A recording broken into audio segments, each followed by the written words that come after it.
Okay, just a quick heads up.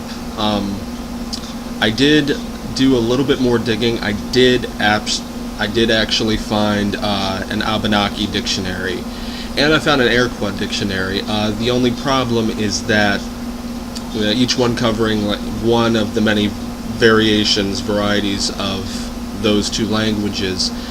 The only problem is that because the languages are so close to the end of their life expectancy, the dictionaries are limited print and they are very expensive, much farther beyond what some people would be willing to pay. So I'm definitely gonna go into both of those. I don't know how long it's going to take me to get those, but I'm definitely thinking, once I get my tax return for this year, I'll probably push for some of these more expensive dictionaries.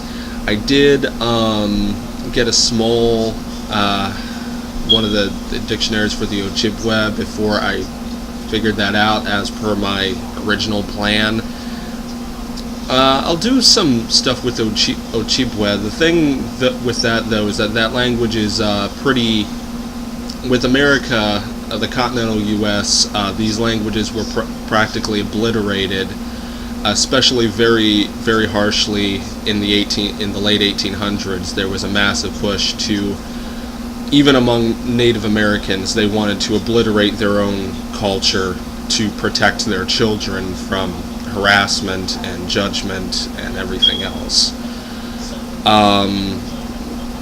But in Canada, though, a lot of this survived, mainly like farther west. Most of the languages survived.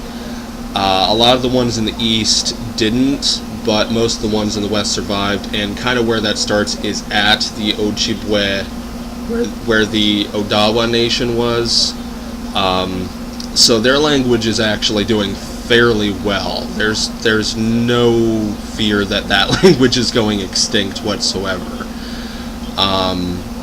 But again, I'm gonna keep working with Lakota at the moment. I'll try to start doing some more on the historical side of some of these other nations, where I said I was gonna start at the East Coast, where people made first contact and moving further west. Although I may kind of do this in stages, because first contact started in 3 different places: in the New England, East Canada area, kind of the St. Lawrence River area, in Florida, and in Louisiana. And so this is gonna probably be like a multi-pronged effort. Right now, I'm more preoccupied with the United States itself. I'll move on from there. The reason is Canada, a lot of Native American languages managed to survive.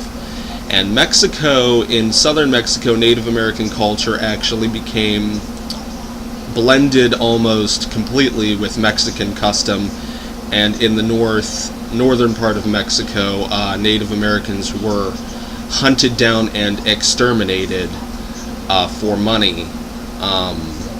So there's probably not going to be a whole lot left there. And then in the Caribbean, the nations that had control of the Caribbean also had control of most of the northern part of South America. So their culture is also alive and well. They got pushed out of the Caribbean, but they still live there. So yeah, that's pretty much where I'm going with this.